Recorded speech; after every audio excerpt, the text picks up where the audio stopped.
Assalamualaikum warahmatullahi wabarakatuh. Perkenalkan, nama saya Widya Wijayanti. Saya Dini Mardatila. Kami mahasiswi semester 2 dari Universitas Islam Negeri Syarif Hidayatullah Jakarta, program studi Ilmu Hukum. Video ini kami buat untuk memenuhi tugas mata kuliah Ilmu Negara. Baik, langsung saja kita mulai videonya.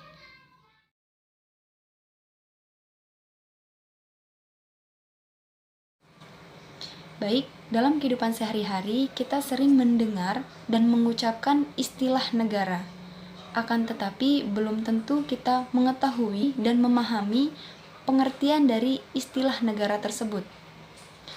Dalam pengertian awal sebuah negara, telah terdapat pemahaman bahwa individu tidak dapat bertindak sendiri, tetapi berhubungan dengan kelompok-kelompok sosial.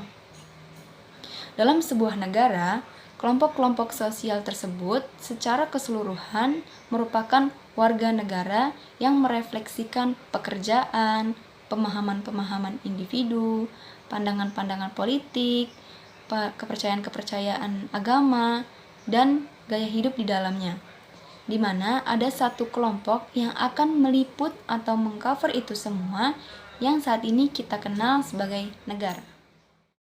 Secara etimologis, kata negara atau istilah negara merupakan terjemahan dari kata-kata asing seperti state dalam bahasa Inggris, stat dalam bahasa Jerman dan Belanda, dan etat dalam bahasa Prancis. Kata state, stat, dan etat oleh orang-orang Eropa diambil dari bahasa Latin pada abad ke-15, yakni dari kata status atau statum, yang berarti keadaan yang tetap dan tegak, atau segala sesuatu yang bersifat tetap dan tegak. Sementara di Indonesia, kata negara itu berasal dari bahasa Sanskerta, yakni dari kata nagari atau nagara yang berarti kota. Pada abad ke-5, kata negara itu sudah dikenal luas oleh bangsa kita, seperti adanya suatu kerajaan Tarumanegara di Jawa Barat. Pada masa kerajaan Majapahit, abad ke-14, dikenal suatu kitab yang terkenal yaitu Kitab Negara Kertagama yang ditulis oleh Empu Prapanca. Jadi sudah dikatakan bahwa kata negara ini sudah dikenal oleh masyarakat kita jauh sebelum bangsa Eropa. Dan menurut teori Ubi Societas Ibius yang mengatakan bahwa di mana ada masyarakat, di situ ada hukum. Jadi hukum itu selalu hidup di dalam masyarakat yang merupakan kearifan lokal atau kebijakan lokal yang selalu diikuti maupun dipedomani oleh masyarakat. Sehingga hukum itu hidup dan juga menjadi adat istiadat suatu daerah setempat yang sifatnya tidak tertulis. Sehingga dapat dipahami bahwa pentingnya negara bagi manusia di dalam pergaulannya akan melindungi segala kebutuhan hidupnya di dalam masyarakat yang akan diikat oleh hukum, baik itu hukum tertulis maupun hukum tidak tertulis.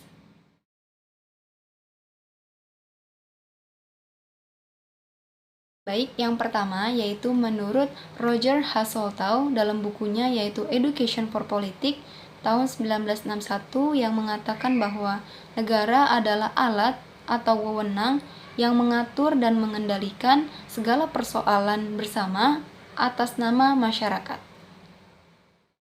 Yang ketiga yaitu menurut Max Weber dalam bukunya From Max Weber Essay in Sociology tahun 1958, yakni negara adalah suatu masyarakat yang mempunyai monopoli dalam penggunaan kekerasan fisik secara sah dalam suatu wilayah.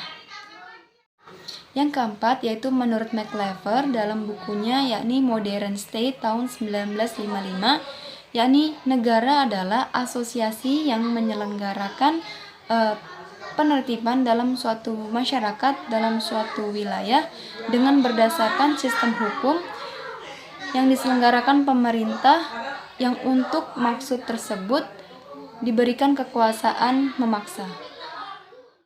Yang kelima yaitu menurut Miriam Budiarjo dalam bukunya Dasar-Dasar Ilmu Politik tahun 2005, yakni negara adalah suatu daerah teritorial yang rakyatnya diperintah oleh sejumlah pejabat dan yang berhasil menuntut dari warga negaranya ketaatan pada peraturan perundang-undangan melalui penguasaan atau kontrol monopolistik dari kekuasaan secara sah.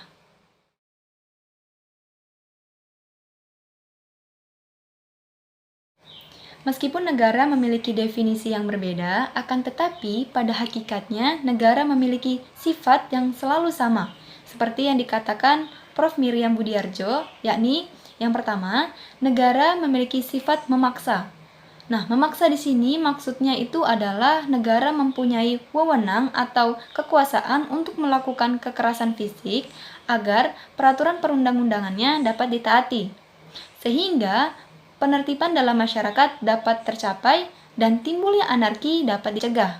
Sarana untuk melakukan hal ini antara lain melalui polisi, tentara, dan lembaga peradilan. Sifat yang ketiga yaitu adalah menyeluruh. Maksudnya adalah negara berhak dan wajib mengatur semua warga negaranya tanpa terkecuali. Dalam hal peraturan perundang-undangan, sifat ini dikenal sebagai equality before the law atau kesetaraan di hadapan hukum.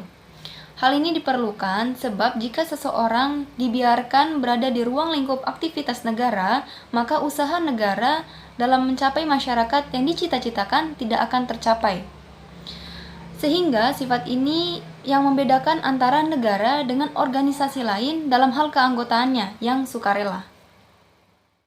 Jadi, secara umum, negara dapat diartikan sebagai suatu organisasi kekuasaan yang berdaulat dengan tata pemerintahan yang melaksanakan tata tertib atas orang-orang yang berada di daerah tersebut. Atau, negara dapat diartikan juga sebagai suatu wilayah tertentu yang memiliki sistem atau aturan hukum yang berlaku bagi setiap individu di wilayah tersebut dan berdiri secara independen.